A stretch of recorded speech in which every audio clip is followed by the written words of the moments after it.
I will take Biden's executive order directing the federal government to target the firearms industry, and I will rip it up and throw it out on day one. That will be the first thing I do.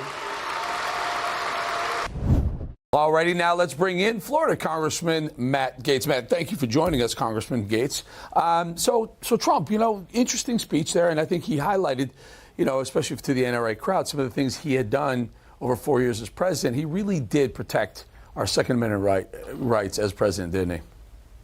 Well, it was about protecting America, and Americans have seen during the Biden administration thugs and criminals and illegal aliens pouring into our neighborhoods with no regard for our concern. And President Trump, I think, led on Second Amendment issues. And what I'm getting reports of here in my district, Eric, an ATF that has been weaponized, dragging people before courts for, at times, clerical or minor records disputes. And that is to chill people accessing their Second Amendment rights. And so the Second Amendment doesn't just need defenders. It needs a full-throated advocacy on the part of national leaders, and President Trump certainly is among them. Congressman, why do you think, I don't know if you saw this, but Mike Pence came to the podium at the NRA. He got roundly booed. Why do you think that was the case? Well, I guess Mike Pence is going to run for president. I don't know particularly why. I haven't seen a poll that even shows him in double digits. So it may be a vanity exercise. He may be trying to sell books. But I don't really think there's a political lane for Mike Pence in the Republican Party. If he thinks he should be president, he should run. But he may find it a lonely experience, much like the NRA event. Yeah. So you think the audience, the NRA audience, was voting with their voice on who they think the GOP nominee should be?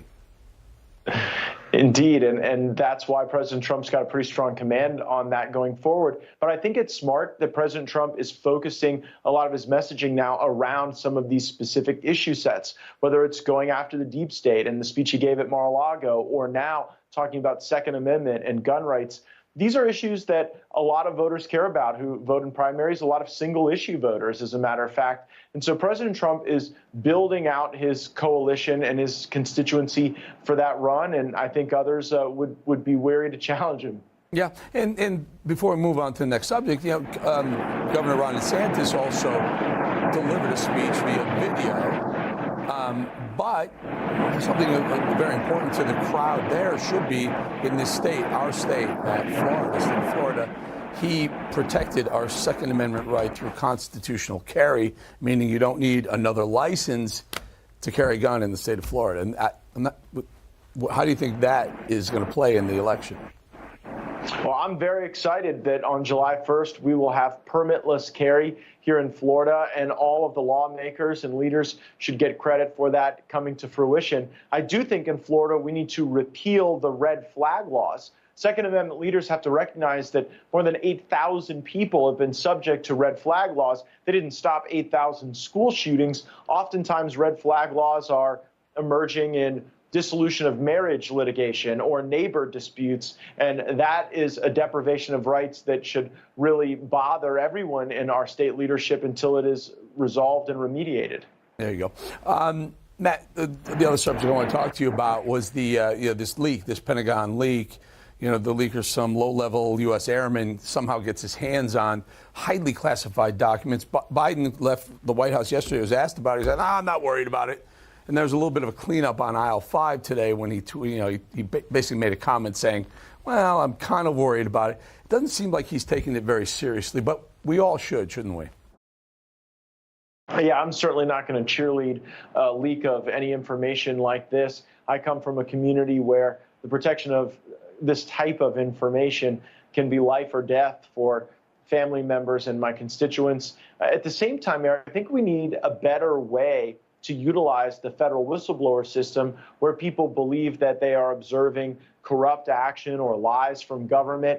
We have whistleblower protections, but those who've come forward from the FBI were slandered and they were smeared by the mainstream media and congressional Democrats. And so sometimes people want to get information out. They themselves don't want to be famous or criminally culpable. And we might want to look at ways to protect people who are trying to do the good, right, and patriotic thing. And that certainly isn't advanced by the leaking of information.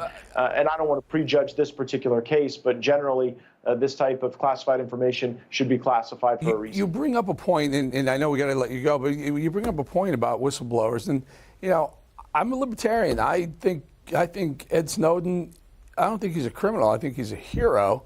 He blew the whistle on some illegal practices that was going on behind closed doors at the NSA. Should Snowden come back? I believe that Snowden should be pardoned. I believe that Trump should have pardoned him. I believe that Biden should pardon him. In Snowden's case, there's no evidence that anybody was put at risk based on the information that was released, but we certainly learned about people like James Clapper, who lied before Congress and did so without any penalty. And that's the real frustration here. The people who make the real decisions that lead to bloodshed and more war, they never seem to be held accountable. They never seem to face the court martials that they deserve. And I think that sense of justice is one that a lot of Americans want to see restored. There you go. Matt Gaetz, Congressman from the great state of Florida. Thank you for being here.